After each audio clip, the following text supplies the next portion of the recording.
أعوذ بالله من الشيطان الرجيم. بسم الله الرحمن الرحيم. يا أيها المزمل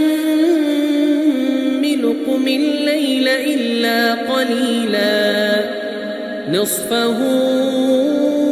أو انقص منه قليلا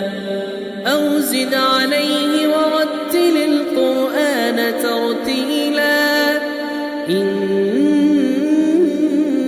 سنلقي عليك قولا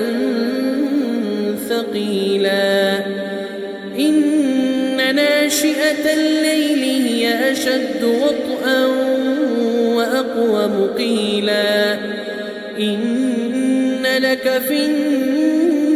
النهار سبحا طويلا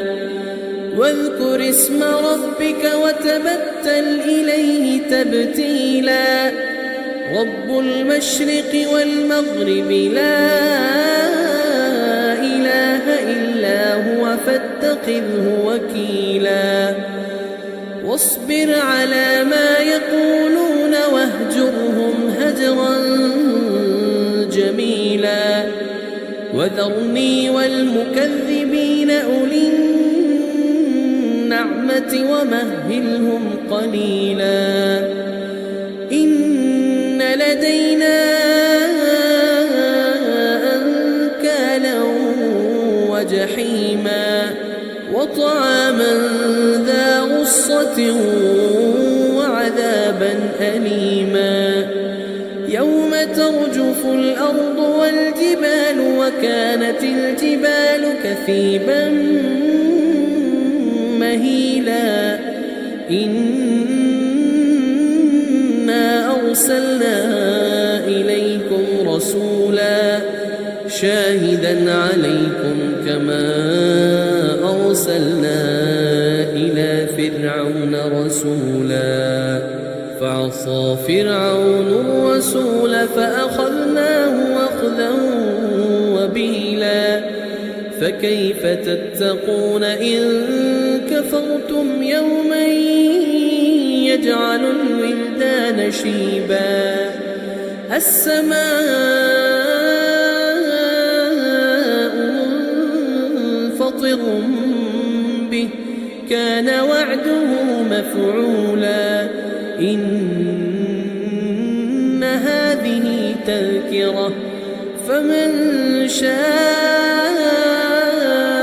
اتخذ إلى ربه سبيلا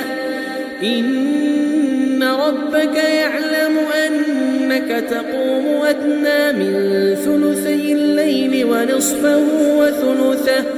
ونصفه وثلثه وطائفة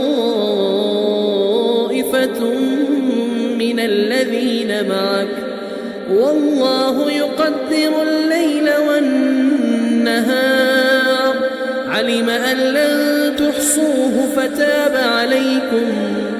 علم أن لن تحصوه فتاب عليكم فاقرؤوا ما تيسر من القرآن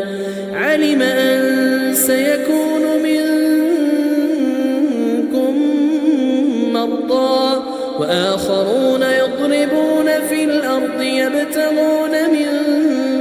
فضل الله وآخرون يقاتلون في سبيل الله فاقرؤوا ما تيسر منه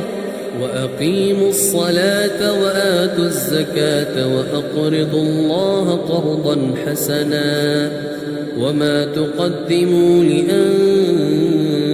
لأنفسكم من خير